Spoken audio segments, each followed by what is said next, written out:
आज हम थोड़ा समय से आगे जाकर इस बदलते हुए तकनीकी परिवेश में, बदलते हुए वैश्विक परिवेश में, बदलते हुए आर्थिक परिवेश में तथा बदलते हुए सामाजिक परिवेश में ये जानने की कोशिश करेंगे कि अगले 10 वर्ष के बाद यानी सन 2035 में किस प्रकार के कौशल की आवश्यकता होगी, किस तरह का कार्यबल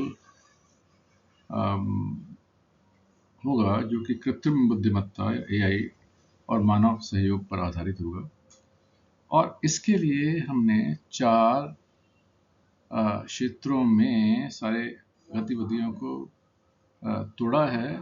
सबसे पहले जो कोर सेक्टर्स हैं जो वैसे ही रहेंगे जैसे हैं, कुछ उभरते हुए सेक्टर्स हैं, कुछ स्थिर सेक्टर्स हैं, कुछ ऐसे हैं जो समय के साथ निरर्थक हो जाएंगे, यानी उनका एग्जिस्टेंस, उनका अस्तित्व ही खतरे में होगा।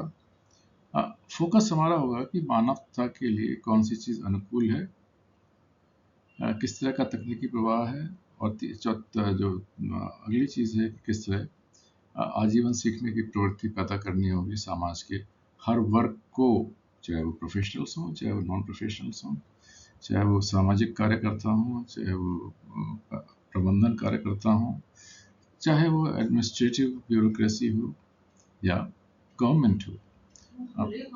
प्रत्येक व्यक्ति को एक अलग ढंग से सोचने की आदत डालनी होगी।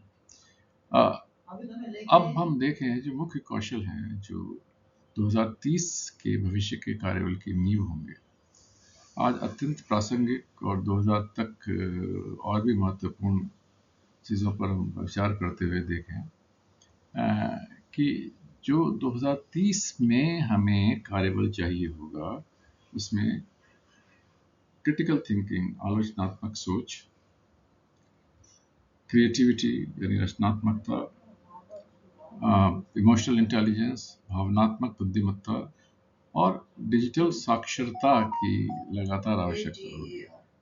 आधार क्या होगा इनका? इनका आधार होगा मुझसे कि क्या ये अनुकूल हैं, क्या ये आदमी में अडेप्ट कर जाएगा, या कि केवल मानव क्षमताएं होंगी या मानव और एआई की मिक्स क्षमताएं होंगी।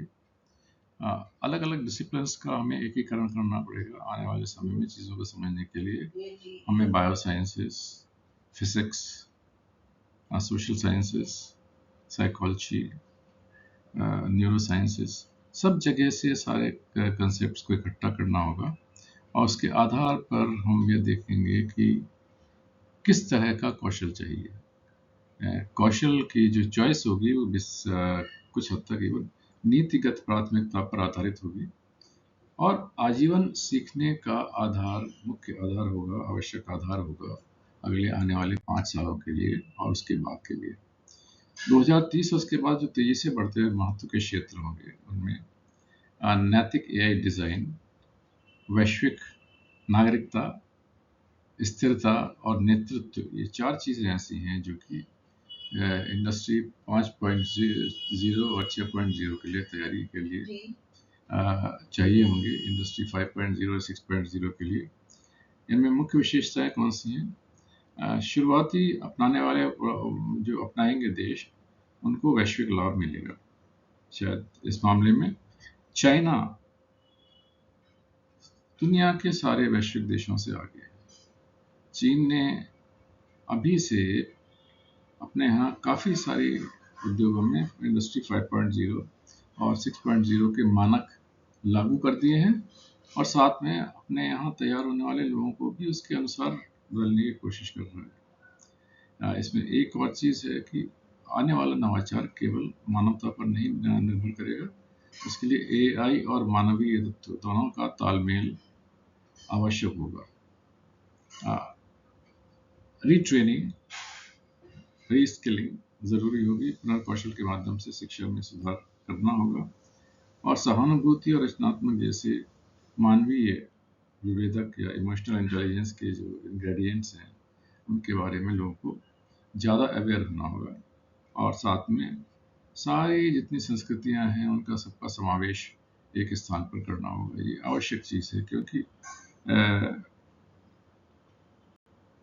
सांस्कृतिक परिवेश बदलने से टेक्नोलॉजी नहीं बदलती है, और आजकल के विश्व में जहाँ सोशल मीडिया भी बढ़ा हुआ है, सब चीज़ें बढ़ी हुई हैं, ये सब चीज़ें बहुत ही आसान हो गई हैं।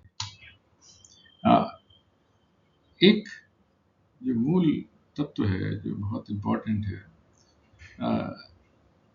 स्थिर कौशल, जो कि निरंतर चलते रहेंगे, 2005 तक महत्वपूर्ण हैं, लेकिन अभी भी सीमित वृद्धि दिखा रहे हैं।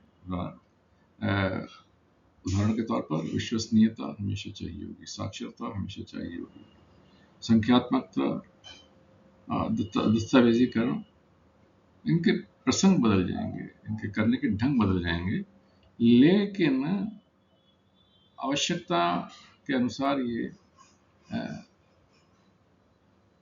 परिवर्तन इनमें आता रहेगा, लेकिन रहेंगे अपनी जगह पर।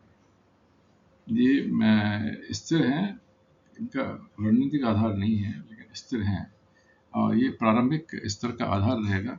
कृत्रिम बुद्धिमत्ता के माध्यम से आंशिक रूप से स्वचालित चीज़ें